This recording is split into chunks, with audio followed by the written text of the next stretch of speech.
하나님 아버지, 오늘 제가 하나님의 말씀을 읽고 묵상할 때 필요한 영의 양식을 주시기 위해 성령님께서 이 시간에 함께해 주시길 간구합니다. 예수님 이름으로 기도합니다. 아멘. 오늘 우리에게 주시는 하나님의 말씀입니다. 간음하지 말라.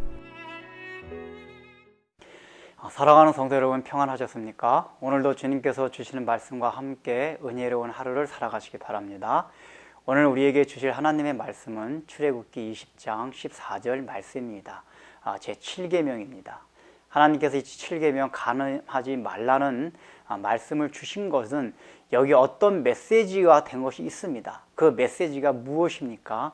바로 하나님과 우리와의 관계를 나타내는 것이 7계명이 가진 메시지입니다. 너희들은 나의 아내이기 때문에 너희가 불륜을 저지르면 안 된다, 결혼 제도를 파괴하면 안 된다 하는 것으로 주신 것이 7계명이라는 것입니다. 그것을 보여주기 위해서 우리에게 결혼 제도를 두시고 또한 한 남편 한 아내를 두심으로써 다른 여자 다른 남자를 사랑하는 것을 하나님 사랑하지 않는 것과 동일하게 여기겠다는 것입니다. 그래서 이 7계명 자체, 실제로 인간 사회에서 일어나는 일부 일처제가 그거의 원리이긴 하지만 이 자체가 절대적이 아닌 것은 바로 구약에서 보면 하나님께서 족장들이 여러 명의 부인을 얻었어도 그것에 대해서 잠시 그냥 지나치셨습니다. 이것이 절대적인 일부 일처가 원리라면 그 사람들을 징벌해야만 했습니다. 그러나 하나님께서는 일부 일처지를 통해서 원래 가르쳐 주시고자 하셨던 것이 하나님과의 우리와의 관계이기 때문에 그 당시에 고대 사회에서 그것이 원래 하나님의 원리는 아니었지만은 그것이 절대적인 게 아니었기 때문에 일시적으로 잠깐 일부 다처를 허락한 것 뿐입니다. 그러나 일부 다처에서도 자기가 정식으로 혼인하지 않은 여자에 대한 그 간음죄는 성립이 했습니다. 왜냐하면은 바로 결혼이란 테두리 안에서 하나님께서 이 간음죄를 설정하셨기 때문입니다. 왜 결혼제도 안에서 그거 설정하셨습니까? 바로 지금 시내산에서 하나님께서 이스라엘 백성들과 이 맺는 시내산 언약이 결혼식과 같다고 말씀드렸습니다. 이제 너희들은 나와 결혼하기 때문에 다른 신 다른 것에다 마음을 두면 안 된다 하는 것으로 이스라엘 백성들에게 이 계명을 주시고 있는 것입니다. 그렇다면 이 계명이 실제로 우리가 살아가면서 어떻게 적용해야 됩니까?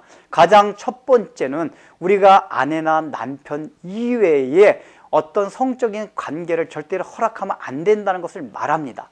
그런데 예수님께서 이것도 여기에 대해서도 해석을 다시 해주셨습니다. 그 당시 유대인들은 자기 아내나 남편 이외에 육체적인 관계만 없으면은 간음하지 않은 것으로 생각하고 있었습니다. 그러나 예수님께서 뭐라고 해석을 하셨습니까? 여인을 보고 음욕을 품는 자마다 이미 간음하였느니라 라고 말씀하십니다. 즉 예수님은 율법의 정신까지 계속 해석해서 말씀해 주고 있는 것입니다. 단순하게 행동으로 범죄했다고 되는 것이 아니라 너희 마음에 이미 다른 여자 다른 남자한테 음욕을 품었다는 것은 그 아내와 남편을 사랑하지 않는다는 것을 말합니다. 결국은 적극적으로 더 나가서 간음한다는 것은 자기 아내와 남편을 적극적으로 사랑하지 아니하면 그것은 이미 간음죄에 해당한다는 것을 예수님께서 말씀하고 있는 것입니다. 그런데 여러분, 과연 그렇습니까? 우리가 결혼해서 살아가면서도 우리가 아내나 남편을 진실된 마음으로 사랑하지 않는 경우들이 있습니다. 그러면서 우리는 간음죄를 짓지 않았다고 생각합니다. 그러나 예수님의 말씀 그것이 아닙니다. 너희가 아내와 남편을 그렇게 진실되게 사랑하지 아니하는 것이 곧 간음하는 거라고 말씀합니다.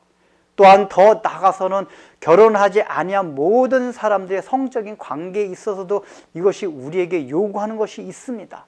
바로 그것은 우리가 결혼 제도 안에서만 하나님께서 이 성적인 관계를 허락하셨다는 것입니다. 그러므로 부부를 떠나서 결혼하기 전에 누리는 모든 성적인 관계도 다 간음이라고 성경은 말합니다. 이것이 지금 무엇을 말하는 겁니까? 바로 우리가 누리는 즐거움들, 그 성적인 쾌락을 부부 안에서만 누릴 수 있듯이 우리가 이 세상에서 살아가는 모든 쾌락과 즐거움은 하나님과 우리와의 관계 안에서만 누릴 수 있다는 것입니다. 우리가 하나님 이외에 하나님과의 관계 이외에서 어떤 쾌락을 추구하고 즐거움을 추구한다면 그것이 다 간음에 해당된다고 하나님께서 말씀해 주십니다. 결국은 이 계명은 우리로 하여금 궁극적으로는 하나님 이외에 더 사랑하는 것이 있으면 안 된다는 것을 말씀해 주시면서 하나님께서 그걸 메시지한 이 결혼 제도, 가정, 부부 관계 안에서만 사랑하고 부부 관계 안에서만 철저하게 성관계를 통해서 즐거움만 허락하셨다는 것을 늘 마음에 생각하고 자기 남편, 자기 아내만을 진실된 마음으로 사랑하고 살아가는 것이 이 계명을 진심으로 지키는 것입니다. 기도하겠습니다. 하나님 아버지, 자, 우리는 이 땅을 살아가면서 주님의 신부가 되었으면서도 얼마나 바깥에 다른 것을 보는 그런 간부 같은 삶을 살아가고 있습니까? 그러한 저희들 때문에 하나님께서는 결혼제도를 두시고 한 남자와 한 여자만을 사랑하라고 하셨습니다. 또한 그런 실제적인 명령 앞에서도 우리는 진정으로 우리 육체가 우리가 간음은 하지 않았다 하더라도 정말 자신의 남편과 아내를 진심된 마음으로 사랑하지 않고 살아갈 때가 얼마나 많이 있습니까? 이러한 것들이 다 하나님 앞에 간음한 것임을 늘 생각하고 정말 우리가 하나님께서 주신 이 말씀대로 살아가기 위해서 우리 자신의 모든 정욕을 제어할 수 있도록 은혜를 베풀어 주옵소서. 예수님의 이름으로 기도드립니다. 아멘.